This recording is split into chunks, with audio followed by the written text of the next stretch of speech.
बिस्मिल्लाहिर्रहमानिर्रहीम अस्सलाम वालेकुम। Welcome back to my channel secret of success with Javed. उम्मीद करता हूँ तमाम लोग खैरियत से होंगे। जी स्टूडेंट, आज की इस वीडियो में मैं एक्सरसाइज 4.4 के बाकी के रिमेनिंग क्वेश्चन सॉल्व करेंगे। इनको वन बाय वन देखेंगे, समझने की कोशिश करेंगे। तो मैं ये कहूँगा फेडरल बोर्ड सेकेंड ईयर का जो न्यू कोर्स है 2025 का, इसके अकॉर्डिंगली रेगुलर बेसिस पर मैं आपको लेक्चर प्रोवाइड करता हूँ। इससे पहले अगर आप हमारे इस चैनल पर नहीं है तो चैनल को सब्सक्राइब, वीडियो को लाइक और बेल आइकन को ज़रूर प्रेस कर लें ताकि आने वाली तमाम वीडियोस का नोटिफिकेशन आप तक टाइमली को पहुंच सके बिना किसी टाइम को वेस्ट के बगैर। चलिए एक्सरसाइज 4.4 की रिमेनिंग क्वेश्चन की सब तरफ। तो इससे प्रीवियस वीडियो में हम एक्सरसाइज 4.4 के फर्स्ट 3 क्वेश्चन कम्प्लीटली सॉल्व कर चुके हैं। तो आज की इस वीडियो में हम इंशाल्लाह इस एक्सरसाइज के बाकी के जो लास्ट के 3 क्वेश्चन हैं इनको भी देखेंगे और वन बाई वन सॉल्व करने की कोशिश करेंगे। तो चलिए जनाब क्वेश्चन नंबर 4 की तरफ। चलिए जनाब, क्वेश्चन 4 में बोला जा रहा है most of the radio active substances it disintegrate at the rate proportional to the amount present if the amount of radio active substance is 50 gram and its half life is 1000 year. Find the amount of substance present after 800 year. Question 4 में बोला जा रहा है ज़्यादातर radio active substance break हो जाते हैं। कैसे ब्रेक होते हैं? इसमें चेंज हो रहा है विद रिस्पेक्ट टू टाइम। और डिसइंटीग्रेट का मतलब होता है एनर्जी जब रिलीज होती है अल्फा बीटा और गैमा रेज, यानी अमाउंट में चेंज हो रहा है वो विद रिस्पेक्ट टू टाइम अगर ज़ीरो हो तो अमाउंट हमारे पास 50 ग्राम होगी। इन सब्सटेंस की हाफ लाइफ 1000 रह जाएगी। आपने ए की वैल्यू को क्या करना है? फाइंड आउट करना है जब टाइम 800 ईयर हो। तो चलिए मूव करते हैं क्वेश्चन की तरफ, नंबर 4 की तरफ। तो क्वेश्चन 4 में जो आपको डेटा गिवन है जनाब उसको यहाँ पे मेंशन कर देते हैं। गिवन दैट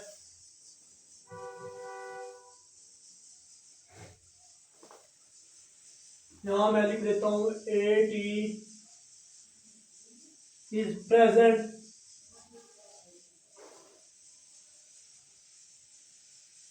amount of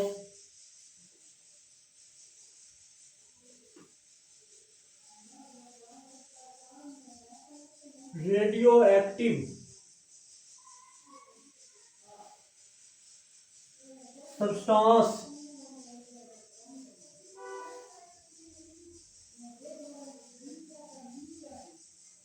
तो वो हमारे पास है DA divided by DT directly proportional है। वो अमाउंट यहाँ पे जो A है वो शो कर रहा है, AT शो कर रहा है यहाँ पे प्रेजेंट, जितनी अमाउंट प्रेजेंट होगी उस रेडियो एक्टिव उसको शो कर रहा है। तो पहले हम मॉडल बनाते हैं हमेशा की तरह जितने भी प्रीवियस क्वेश्चन किए हैं। तो ये मॉडल मैंने बना दिया। यहाँ पे क्या करते हैं, इसका जो प्रोपोर्शनैलिटी है इसको खत्म करते हैं। इसकी जगह के आ जाता है, के हो गया। और नेक्स्ट जनाब डी ए के और डी टी यहाँ पे डिवाइड हो रहा है, इधर आपके मल्टीप्लाई कर देंगे। फर्दर ए वालों को ए के साथ सेपरेट करते हैं बाय सेपरेशन वेरिएबल है, यहाँ पे लिख सकते हैं by separable variable, by separation of variable लिख सकते हैं। और ये के और डी टी आ गया आपके पास। अब इसको नेक्स्ट हमने ये इंटीग्रेट करना है। यहाँ पे लिखते हैं इंटीग्रेशन बोथ साइड या apply integration on both side.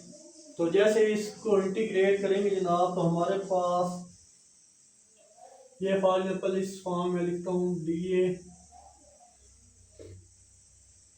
ये कांस्टेंट है इसको बाहर रखा और ये डी टी आ जाए, इस पे इंटीग्रेशन अप्लाई की। नीचे फंक्शन है ऊपर उसका डेरिवेटिव है तो इसको जनाब लॉग ए हम लिख सकते हैं। ये कांस्टेंट, ये डी इससे खत्म हुआ तो यहाँ पे टी और एंड पे प्लस सी आपके पास बचेगा। आई होप यहाँ तक आपको क्लियर होगा। आप अप्लाई करेंगे यहाँ पे एक्सपोनेंशियल,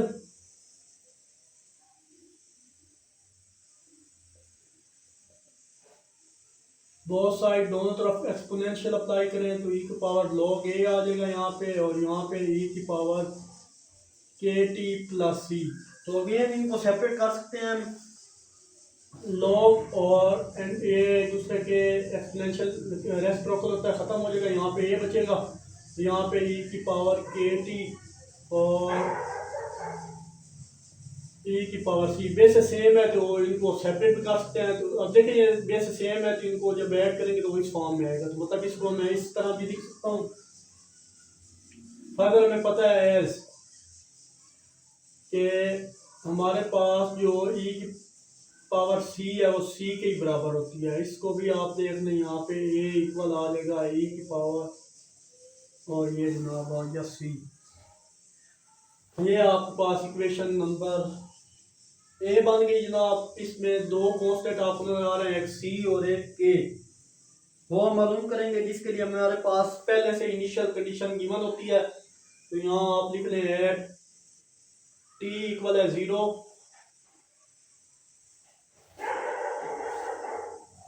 जब टी 0 होगा तो ए हमारे पास कितना होगा 50।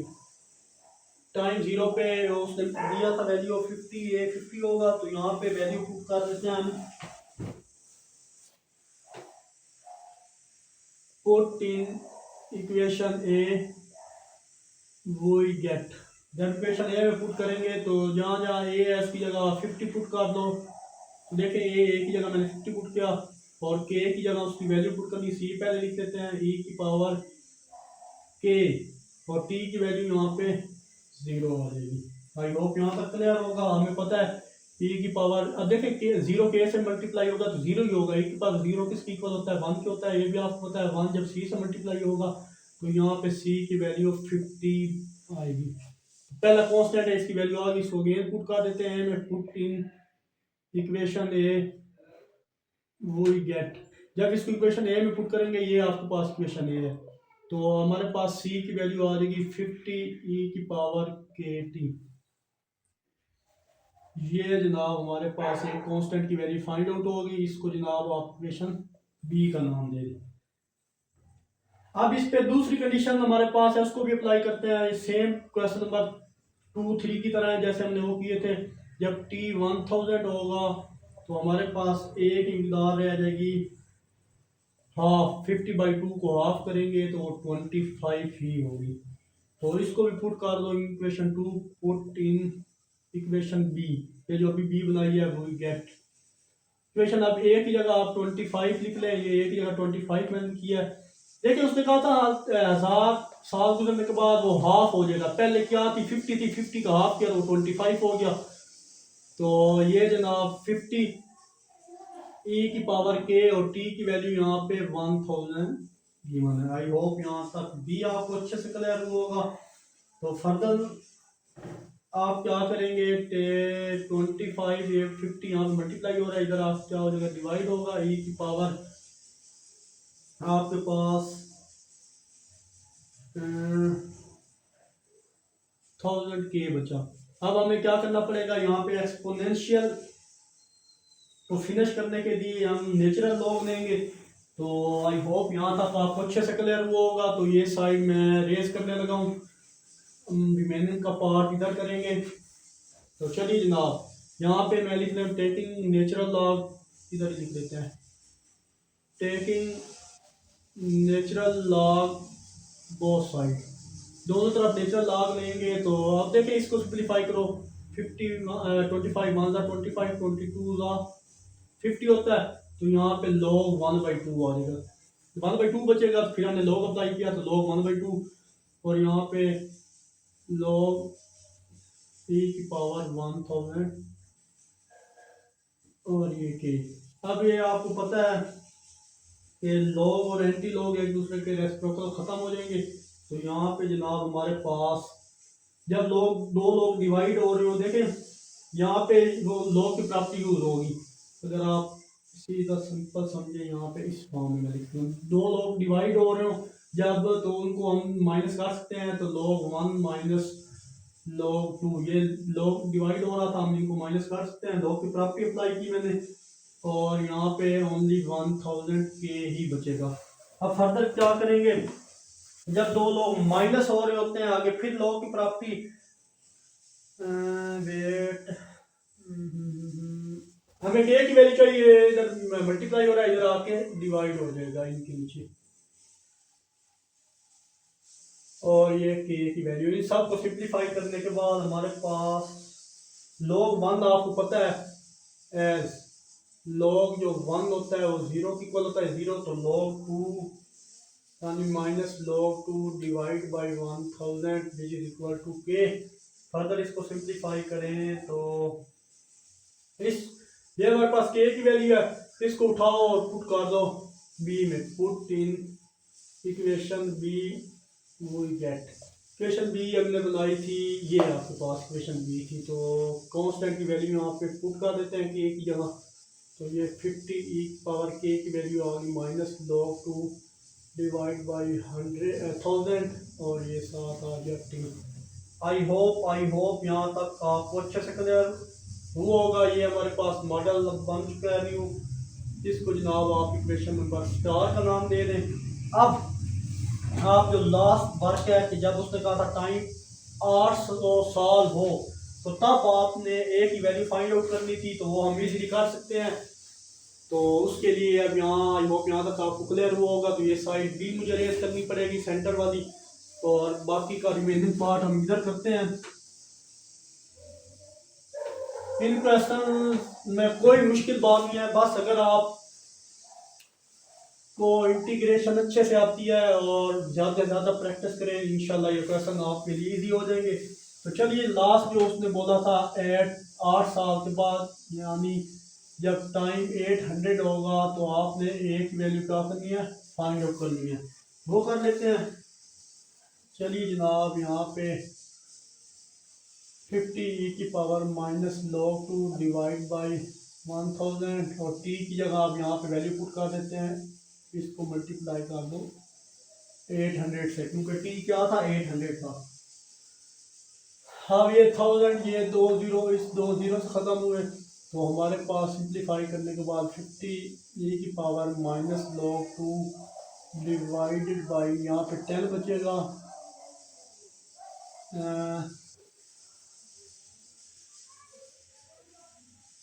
ये log 2 को अलग कर लेते हैं हम, e की पावर log 2 को अलग कर दिया, यहाँ पे 8 डिवाइडेड बाई 10 ये रहेगा। हम इनको सिंप्लीफाई कर सकते हैं, 2 4 2 5 10। फर्दर सिंप्लीफाई करने के बाद हमारे पास इसकी जो वैल्यू है जनाब वो आएगी a which is equal to 50 e की पावर माइनस log 2 4/5। तो 4/5 जो है इसके स्टार में लिख लेते हैं, यहाँ पे कर लेंगे माइनस 4/5 log 2। तो यहाँ पे यूज़ किया है मैंने लॉग की प्रॉपर्टी स्टार्ट में आ जाती है, वो प्रॉपर्टी यहाँ पे यूज़ की है। आप क्या करेंगे, ए हमारे पास जो है वो बनेगा 50, यहाँ पे अब एक्सपोनेंशियल है और लॉग इनको सेपरेट कर देंगे। यहाँ पे अगर देखें माइनस ए की पावर माइनस log 2, अब ये स्टार था तो पावर में चला जाएगा 4/5, तो ये लॉग और एक्सपोनेंशियल में ख़त्म हो जाएगा। तो हमारे पास यहाँ पे जो चीज़ बचेगी ये 50, यहाँ पे 2 बचा उसकी पावर 4/5, यहाँ पे माइनस नहीं था, माइनस इसके साथ क्योंकि माइनस 4/5 था, तो इधर इसकी पावर माइनस 4/5। अब पावर पॉजिटिव करने के लिए तो इसको नीचे ला के पावर हम पॉजिटिव कर देते हैं। कैसे पावर पॉजिटिव होगी, ये 50 है 1/2 इसकी पावर 5/4। अब पावर पॉजिटिव होगी, ये पहले 2 मल्टीप्लाई होता है, नीचे डिवाइड कर देंगे, डिवाइड करेंगे तो पावर इसकी ऑटोमेटिक पॉजिटिव हो जाएगी। अब ये अमाउंट हमारे पास सब्सटेंस की बचेगी, अगर 8 साल गुजरने के बाद ये वाली अमाउंट हमारे पास बचेगी।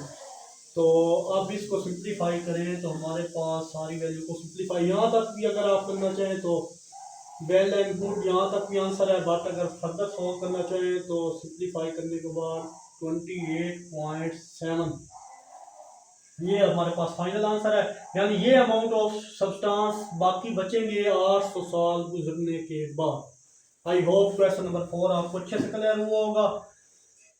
तो दोबारा से अगर मैं आपको बताऊं, सिंपल क्वेश्चन था, पहले मॉडल बनाना आना चाहिए, मॉडल बनाया, मॉडल बनाने के बाद उसको इंटीग्रेट किया, एक्सपोनेंशियल खत्म किया, वहाँ से हमें एक मॉडल मिला, वहाँ से सी की वैल्यू मिली, सी हमारे पास जो कंडीशन है वो अप्लाई की, फिर उससे दूसरा मॉडल लिया, वहाँ पर भी दूसरी कंडीशन अप्लाई की, फिर हमारे पास इक्वेशन बी जिसको इक्वेशन स्टार का हमने नाम दिया था, उसके बाद फर्दर लास्ट हमने अप्लाई की ये वाली टी 800 ए की वैल्यू फाइंड करनी थी, तो वो लास्ट हमारे पास वैल्यू आ गई। तो ज़्यादा से ज़्यादा इन क्वेश्चन की प्रैक्टिस कीजिए। तो मूव करते हैं जनाब इसके नेक्स्ट क्वेश्चन, क्वेश्चन नंबर 5 की तरफ। जी जनाब, क्वेश्चन 5 में बोला जा रहा है thermometer showing room temperature of 80 Fahrenheit is placed on a block of ice with the temperature of 30 Fahrenheit. After 1 minute the temperature of thermometer is 40 Fahrenheit. How long will it take for the thermometer to have a temperature of 70 degree Fahrenheit. Question 5 में बोला जा रहा है कि एक thermometer पर 80 degree centigrade temperature show हो रहा है। ये इसने टेम्परेचर थर्मामीटर का टेम्परेचर शो किया गया, यानी टी जब ज़ीरो होगा उस पर टेम्परेचर शो हो रहा है वो 80 डिग्री फ़ारेनहाइट होगा। इसको बर्फ़ के ब्लॉक में रख दिया गया है, इसका टेम्परेचर 30 डिग्री फ़ारेनहाइट है। 1 मिनट के बाद इसका थर्मामीटर का टेम्परेचर 40 हो जाएगा, यानी 1 मिनट के बाद इसका टेम्परेचर हाफ़ हो जाएगा।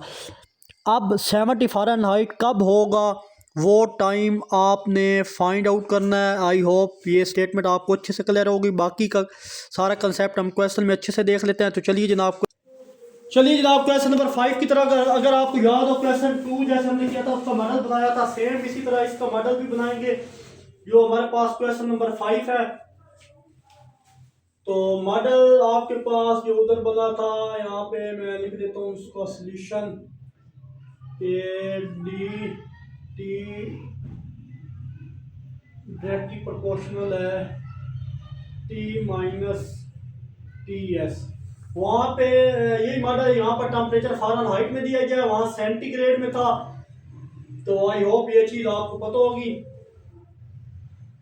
और अब हमारा नेक्स्ट उसने बोला था एट, पहली कंडीशन है एट जब टी ज़ीरो होगा तो टेम्परेचर जो है वो 80 फ़ारेनहाइट पे होगा।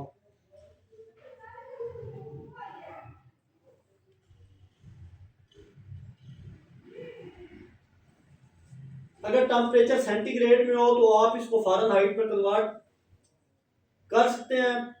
तो जनाब नेक्स्ट हमारे पास यानी टी एस जो फ़ारेनहाइट में दिया गया वो 30 डिग्री फ़ारेनहाइट में दिया गया। तो चलिए जनाब इसको सॉल्व करते हैं पहले, उसके बाद ये कंडीशन जो है वो अप्लाई करेंगे। इसको देखें फ्रॉम वन,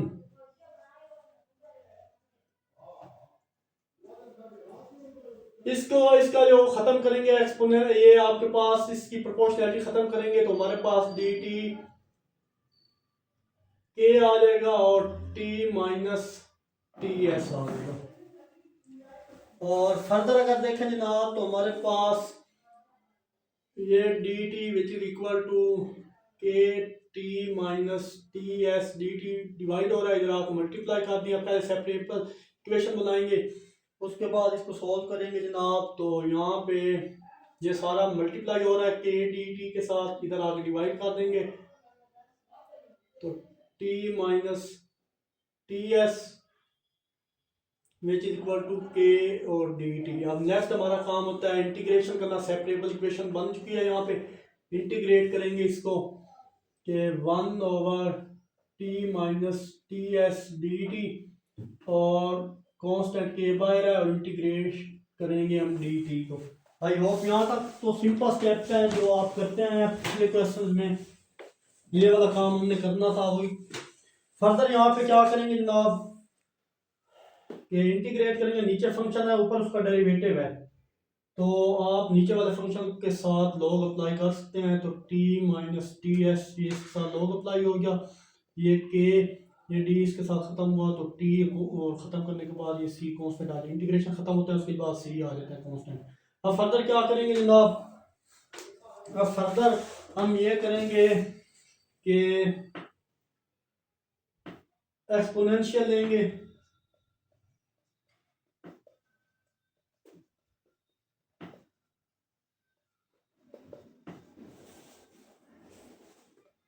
दोनों तरफ एक्सपोनेंशियल लेंगे जनाब।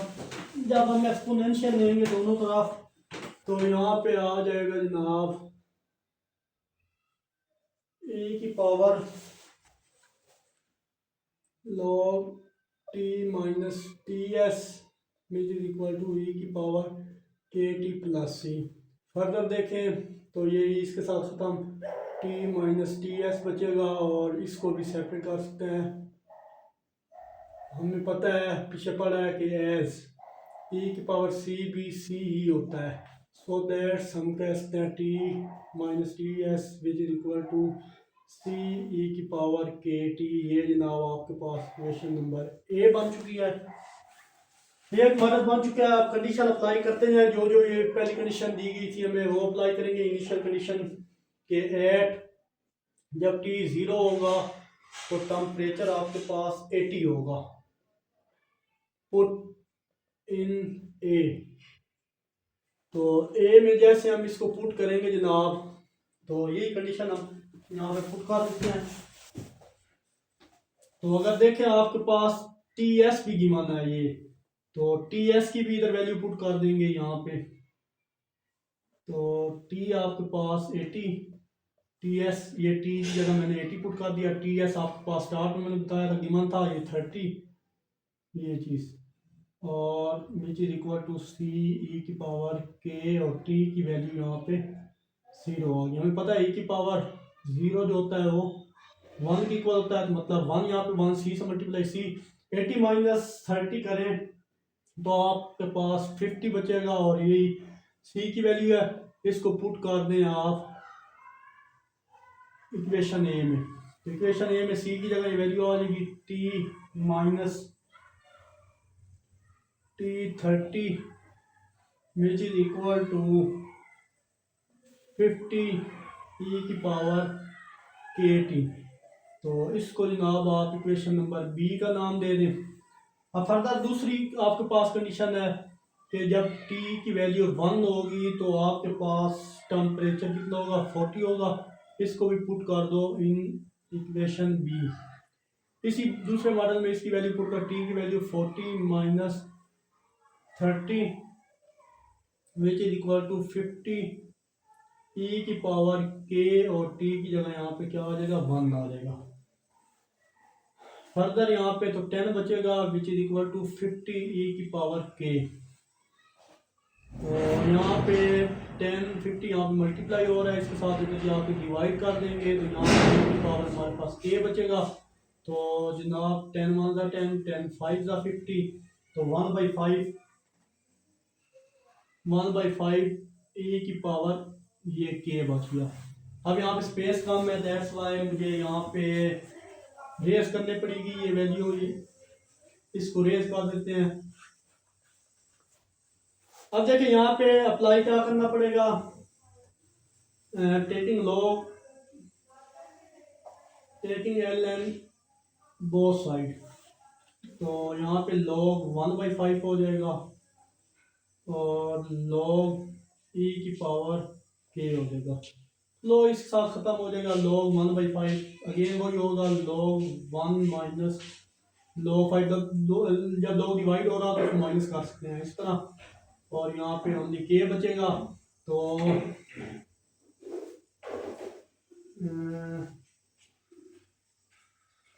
एस log 1 जो होता है वो 0 के इक्वल होता है, तो minus log 5 which is equal to K. तो ये जनाब हमारे पास के किया, इसको भी पुट कर दो इक्वेशन बी का मॉडल जो बनाया था आपने ये, इसमें जब पुट करेंगे जब के की वैल्यू जनाब, तो आपके पास इसकी जो न्यू फॉर्म है वो बनेगी। उसको आप इक्वेशन स्टार का नाम दे देना, 3 माइनस 30, यहाँ पे टी ना करें, यहाँ पे डायरेक्ट 30 लिख दें, क्योंकि टी एस हमारे पास था तो ये 30 हो गया है। टी माइनस टी एस था तो टी एस की वैल्यू 30 थी हमारे पास। 50 ई की पावर के माइनस log 5, और यहाँ पे टी आ जाएगा। आई होप यहाँ तक आपको क्लियर हुआ होगा। इसको जनाब आप इक्वेशन स्टार का नाम दे दें। अब लास्ट, अब इस इक्वेशन में टाइम और टेम्परेचर दोनों में से दोनों में से कोई भी फाइंड करना हो तो आप इजीली फाइंड कर सकते हैं। तो यहाँ पे एट जब टेम्परेचर 70 डिग्री हो गिवन था ये, तो आप टाइम फाइंड करो। आप वो कह रहे हैं कि कब 70 डिग्री होगा, तो वो आपने टाइम फाइंड करना है, तो हमारे पास फाइनल आंसर आ जाएगा। तो यहाँ पे स्पेस कम है, तो ये साइड भी मैं रेस कर देता हूँ। आई होप यहाँ तक भी कोई कंफ्यूजन नहीं होगी इंशाल्लाह। आपको यहाँ तक इजी स्टेप है। अब यहाँ पे ये कंडीशन दी है, इसको अप्लाई करेंगे, हमारे पास टाइम भी आ जाएगा। तो यहाँ पे अब टी की जगह 70 आ जाएगा। पुट इन इक्वेशन स्टार, तो टी की जगह आ जाएगा 70 minus 30 which is equal to 50 e की पावर माइनस log 5 dt। अब फर्दर देखें तो यहाँ पे 40 बचेगा, 50 यहाँ पे मल्टीप्लाई हो रहा है, इसको भी इधर आके डिवाइड कर दो, तो ई की पावर माइनस टी स्टार में आ जाए और log 5 ये होगा। अब देखें यहाँ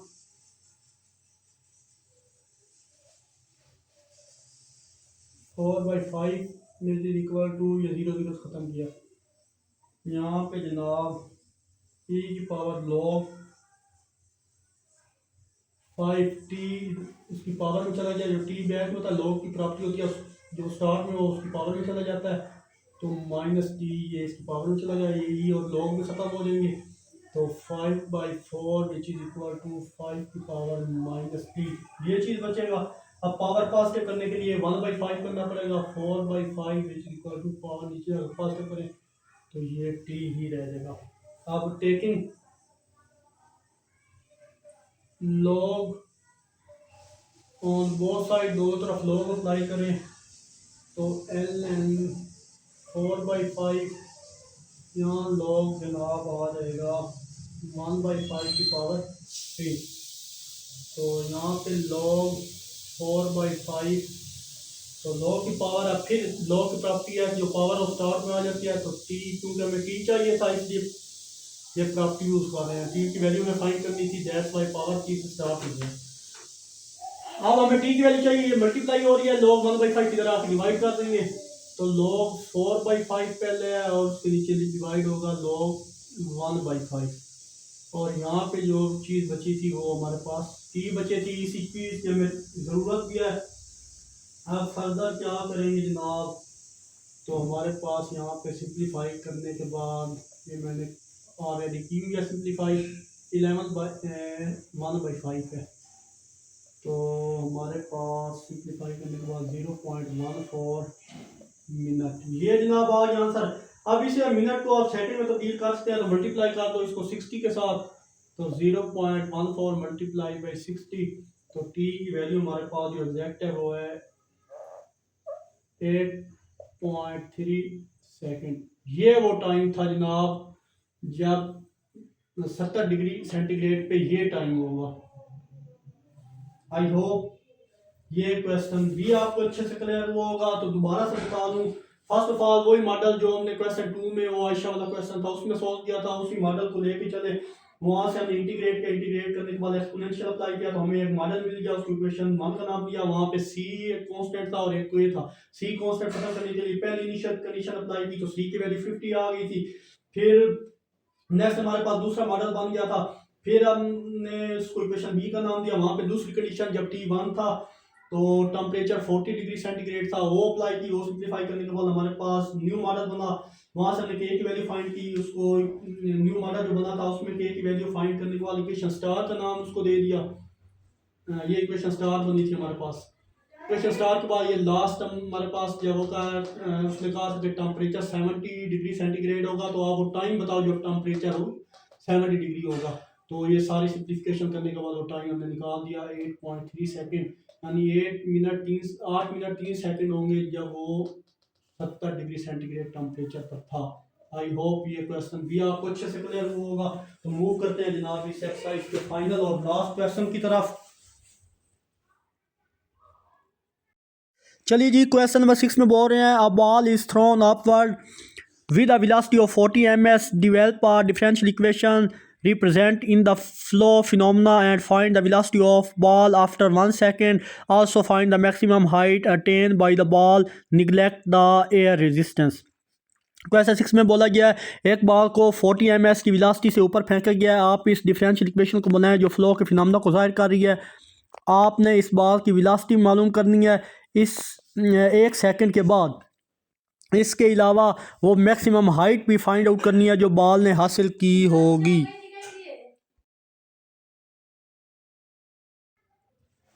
चलिए जी, इस एक्सरसाइज का लास्ट क्वेश्चन है, क्वेश्चन नंबर 6। इसकी तरफ मूव करते हैं। तो अगेन आपको बता रहा हूँ ये exercise paper point of view के लिहाज से मोस्ट इंपॉर्टेंट है। इसमें से एक क्वेश्चन लाजमी आएगा पेपर में। ज़्यादा से ज़्यादा इस एक्सरसाइज की प्रैक्टिस कीजिएगा आप। तो क्वेश्चन नंबर 6 के अकॉर्डिंग यहाँ पे बोला गया था कि एक बॉल को 40 मीटर वेलोसिटी से ऊपर फेंका गया। तो आपको पता है डिस्प्लेसमेंट का जब भी चेंज लेता है वो क्या बन जाता है, वो वेलोसिटी बन जाता है। तो अगर बॉडी को अपर फेंका जाए तो ग्रेविटी जो होती है वो नेगेटिव होती है। अब देखिए एक बॉडी यहाँ से अपर जाएगी, नीचे से कोई चीज ऊपर फेंक रहे हैं तो उसकी जो एक्सेलरेशन होगा वो ऊपर की तरफ मूव करता है, वो नेगेटिव होगा। और नीचे से कोई चीज फेंक रही हो तो वो पॉजिटिव होता है। सो यहाँ पे अपोजिट डायरेक्शन यूज हो रही है। तो दैट्स वाई यहाँ पे जनाब dv/dt जो होगा वो नेगेटिव ग्रेविटी के साथ, कोई नीचे से कोई चीज ऊपर फेंक रही होगी उस पर ग्रेविटी क्या होगी, नेगेटिव होगी। जबकि ऊपर से कोई चीज नीचे फेंकी जाए तो वो पॉजिटिव ग्रेविटी उसके साथ होती है। तो जनाब नेक्स्ट टाइम क्या करेंगे, dv-g और ये dt मल्टीप्लाई हो रहा था, डिवाइड हो रहा था, इधर आप मल्टीप्लाई कर दिया। g की वैल्यू आपको पता है 9.8 होती है।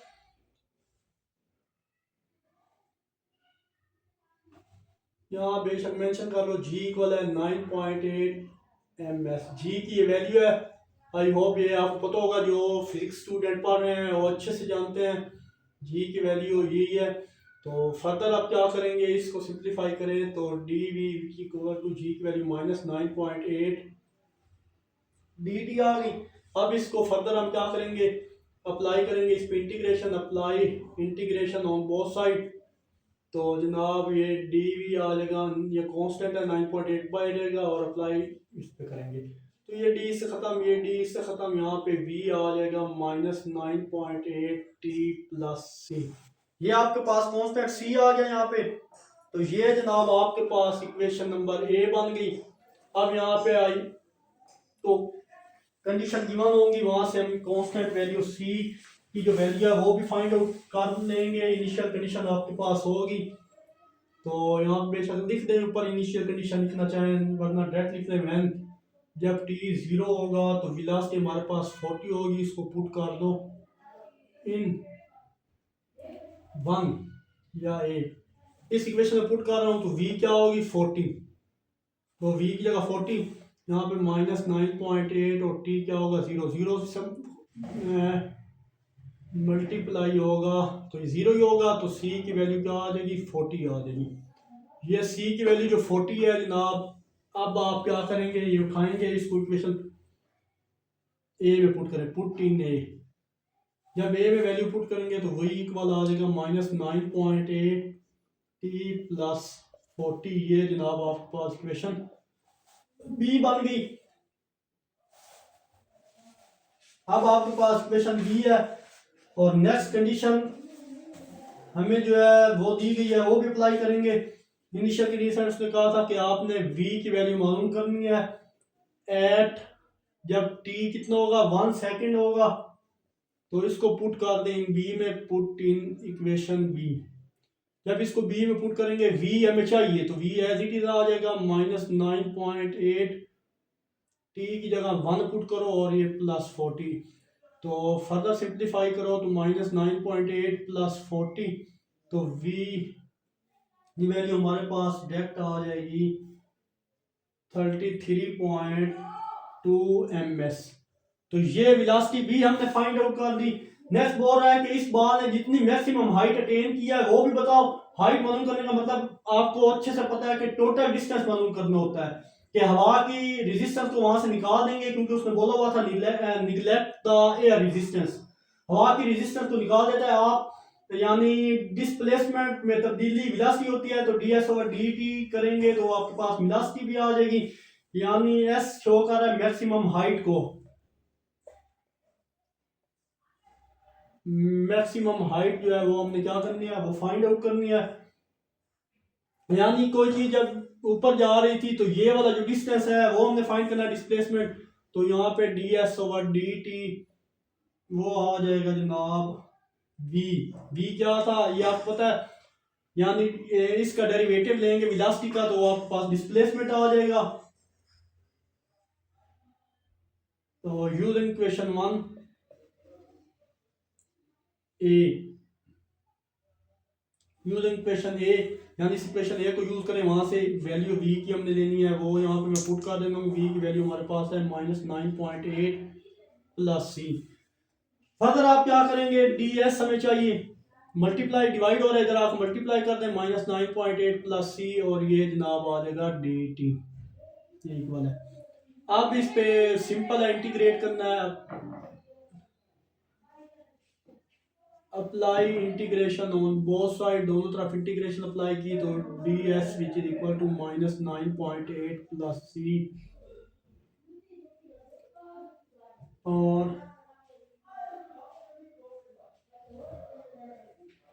ये dt और ये जनाब इंटीग्रेशन पे अप्लाई होगी। आई होप यहाँ तक आपको क्वेश्चन अच्छे से क्लियर हुआ होगा। तो ये साइड में रेज कर देता हूँ, अब इस पे हम फाइनल स्टेप करेंगे।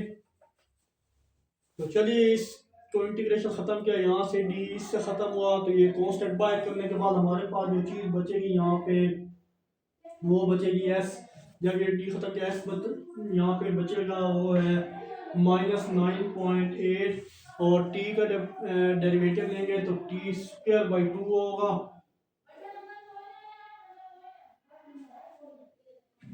यहाँ पे आई होप मैं वैल्यू जो है वो गलत पुट कर बैठा हूँ, यहाँ सी की जगह जनाब आपके पास 40 भी आता है,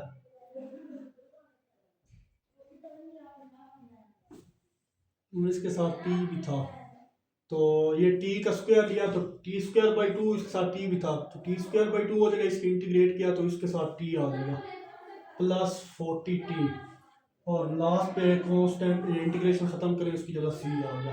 अब फर्दर क्या करेंगे, आप सी कांस्टेंट की वैल्यू हमने मालूम करनी होगी हमें, तो जनाब इसको फर्दर सिंप्लीफाई करो तो वो आपके पास आएगा -4.9 t² plus 40t plus c, ये आपके पास इक्वेशन स्टार आ गई। वो मालूम अब वो कह रहा वो टाइम मालूम करो जब डिस्टेंस हमारे पास नहीं था तब t क्या होगा, 0 होगा। तो यहाँ पे एट जब t हमारे पास 0 था देन डिस्प्लेसमेंट कोई भी नहीं हुआ था। जब जाहिर है कोई चीज रेस्ट में होगी डिस्प्लेसमेंट भी नहीं होगा, वहां डिस्प्लेसमेंट भी 0 होगा, तो दोनों वैल्यू यहाँ पे पुट करो, पुट इन इक्वेशन स्टार। हमने c की वैल्यू चाहिए तो ये काम कर रहे हैं -9. t की जगह प्लस 40 और t की जगह 0 प्लस c, तो यहाँ पे c की वैल्यू 0 आ गई, तो इसको पुट कर दो star, put in star, put करें ना करें तो आपके पास आ जाएगा -9.6 t² प्लस 40t। यहाँ से सी खत्म हो गया, लिखने की जरूरत नहीं है इसकी वैल्यू। तो ये जनाब आपके पास इक्वेशन नंबर बी आ गई। अब इसमें मसला है कि इसने कहा था कि मैक्सिमम हाइट आप फाइंड करके बताओ, टाइम इसने नहीं बताया था कि आपने टाइम भी फाइंड करना। अब हमें टाइम चाहिए होगा, टाइम के लिए हम उस कंसेप्ट को आपको उस कंसेप्ट को समझना होगा अच्छे से। जब बाल मैक्सिमम हाइट पर पहुंच जाएगा तो बाल देखिए, आप कोई बाल यहाँ से जाएगा तो ऊपर रुकेगा, मैक्सिमम हाइट पे जाके बाल रुकेगा, रुकने के बाद दोबारा बाल वापस जब ग्राउंड की तरफ, ये बाल है जब ग्राउंड की तरफ वापस नीचे आएगा ना बाल, तो उसकी मैक्सिमम हाइट होगी, वो वेलोसिटी भी क्या होगी उस टाइम, जब वेलोसिटी होगी वो भी 0 हो जाएगी जब बाल नीचे आएगा। तो जनाब आपके पास वेलोसिटी की वैल्यू पहले गिवन है,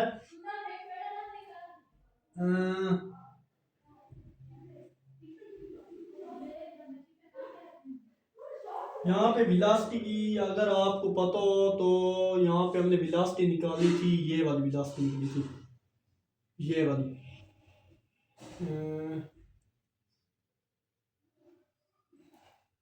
वेलोसिटी हमारे पास ये वाली निकली थी, हम इसी को यूज़ करेंगे। तो यह आपके पास ऑलरेडी इक्वेशन गिवन है, इसको मैं दोबारा लिख रहा हूँ 9.8t प्लस 40 फ्राम बी लिख लेता हूँ, फ्राम बी पहले था, इसको बेशक सी कर दो, फ्राम इक्वेशन बी करते हुए वेलोसिटी 0 हो जाएगी। और जब वेलोसिटी एट मैक्सिमम हाइट पे वेलोसिटी क्या होती है, 0 होती है। इसको पुट करेंगे हम इक्वेशन बी में। तो जब हमने इधर पुट की तो यहाँ पे आ जाएगा -9 पॉइंट था, इधर आके 9.80 प्लस 40 हो गया। अब फर्दर क्या करेंगे जनाब, फर्दर हम ये करेंगे कि इसको सिंप्लीफाई करेंगे। चलिए जनाब, आप फर्दर क्या करेंगे, यहाँ पे स्पेस कम है, यहाँ पे ये साइड में रेज कर देता हूँ। लास्ट स्टेप हम इधर ही लिखेंगे, बेशक ये सारी साइड में दोबारा लिख देता हूँ उधर। अब फ्रॉम इक्वेशन बी को यूज करते हुए यहाँ पे चल लिख लेते हैं कि at maximum height the velocity is 0। Maximum height पे वेलोसिटी कितनी हो जाती है, 0। Put in equation B. तो ये आपके पास जो बी अभी मैं रेस की ये मैं लिखी थी फ्रॉम इक्वेशन बी, तो इसी को यूज करते हैं, वेलोसिटी 0 हो जाएगी, -9.8t प्लस 40। अब माइनस है, इधर आके वैल्यू पॉजिटिव हो जाएगी, विच इज इक्वल टू 40। हमें टी की वैल्यू चाहिए, वो टाइम हमें फाइंड करना था, तो टी इधर आ जाएगा, 40 मल्टीप्लाई टी के साथ हो रहा है, इधर आके डिवाइड हो जाएगा। तो जनाब हमारे पास फाइनल टी की वैल्यू सिंप्लीफाई करने के बाद कितनी आ गई, 4। ये वो मैक्सिमम डिस्टेंस आ गया जिस पर वो बॉल या बॉडी जाके क्या करेगी, रुकेगी। तो अब इसको अगेन पुट करना है इक्वेशन नंबर सी में, यानी टी की जगह हमने इसमें पुट करना है, पुट इन इक्वेशन सी। ये इक्वेशन सी है आपके पास, ये देखने, इसमें जहाँ जहाँ टी है उसकी जगह आप ये वैल्यू पुट कर देंगे। अब फाइनल स्टेप ये ख़त्म करने लगा हूँ, उसके बाद इंशाल्लाह इधर हम फाइनल स्टेप करते हैं। अगेन दोबारा बता देता हूँ, क्वेश्चन तो मैं रिवाइज करूँगा अभी। तो इस जहाँ जहाँ टी है उसकी जगह इक्वेशन सी में टी की जगह 4 पुट करेंगे, -9.8 टी की जगह 4 का स्क्वायर प्लस 40 इंटू 4। फर्दर इसको सिंप्लीफाई करें तो हमारे पास आएगा -78.4 प्लस 4 को इससे मल्टीप्लाई करो 160। इनको फर्दर सिंप्लीफाई करो प्लस माइनस करने के बाद हमारे पास 81.6 मीटर, यानी बॉडी के मैक्सिमम डिस्प्लेसमेंट इतना कवर होगा, वो डिस्प्लेसमेंट हमने निकाल लिया। आई होप ये क्वेश्चन भी आपको अच्छे से क्लियर हुआ होगा। तो दोबारा इस क्वेश्चन को अगर मैं आप को बताऊं इसकी थ्योरी, फर्स्ट ऑफ ऑल उसने बोला था कि जब कोई भी चीज बॉडी को नीचे से आप ऊपर की तरफ फेंका जाता है तो ग्रेविटी क्या हो जाती है, नेगेटिव हो जाती है। वो मैंने स्टार्ट बताया था डीवी उसको इंटीग्रेट करने के बाद उसकी वैल्यू जी की आपको पता है 9.8 होती है। इनिशियल कंडीशन अप्लाई की, वहां से कांस्टेंट मिला सी, उसकी वैल्यू अप्लाई की, इसको इक्वेशन जो है 1 उसमें पुट किया तो हमारे पास वो दूसरी इक्वेशन वेलोसिटी की बन गई, इसको इक्वेशन 2 का नाम दिया। फिर इस इक्वेशन में कोई भी उसमें बोला था आप वेलोसिटी मालूम करो जब t1 सेकंड हो, तो उसको फिर अगेन सिंप्लीफाई करने के बाद हमारे पास वेलोसिटी 33.2 आ गई थी। फिर वो नेक्स्ट बोल रहा था इस बॉल ने जितनी मैक्सिमम हाइट अटेन की होगी वो बताओ। वो हाइट मालूम करने का मतलब टोटल डिस्टेंस मालूम करना था, तो उसमें हवा की डिस्टेंस को निकालना था मैक्सिमम। उसके लिए हमें क्या करना था, डिस्टेंस निकालने के लिए ds और dt यानी उसमें जो चेंज था तब्दीली थी वेलोसिटी वो निकालना था, यानी डिस्प्लेसमेंट यानी s equal maximum height find करनी थी। तो हम वेलोसिटी इक्वल होता है ds और dt के, तो v की जगह ds और dt वो वैल्यू इस्तेमाल की, इक्वेशन वन में सिंपलीफाई किया, इंटीग्रेट किया तो हमारे पास डिस्प्लेसमेंट आ गया। वो इक्वेशन हमारे पास ये वाली बन गई थी इक्वेशन स्टार, इसमें कंडीशन अप्लाई की, सिंपलीफाई करने के बाद हमारे पास इक्वेशन सी बन गई। इक्वेशन सी में वो कंडीशन अप्लाई की, वो टाइम मालूम करने के लिए, तो 3 की वैल्यू दोबारा इसमें पुट की तो हमारे पास ये डिस्प्लेसमेंट था मैक्सिमम हाइट, तो फाइंड हो गया। आई होप क्वेश्चन नंबर 6 भी आपको अच्छे से क्लियर हुआ होगा। तो आई होप चैप्टर नंबर 4 में कोई भी प्रॉब्लम हो तो आप मुझसे ज़रूर कॉन्टेक्ट कीजिएगा, कमेंट में ज़रूर मेंशन कीजिएगा। कोई भी क्वेश्चन कोई भी एक्सरसाइज आपको समझ ना आए तो इस आई होप ये चैप्टर 4 आपको अच्छे से क्लियर हुआ होगा। इंशाल्लाह नेक्स्ट वीडियो में चैप्टर 10 को स्टार्ट करेंगे हम। उसके बाद चैप्टर 5 और ऑनवर्ड जितने चैप्टर होंगे उनको देखेंगे और सॉल्व करने की कोशिश करेंगे। मिलते हैं इंशाल्लाह नेक्स्ट वीडियो में। अपना बहुत सारा ख्याल रखिएगा, तब तक के लिए अल्लाह हाफिज़।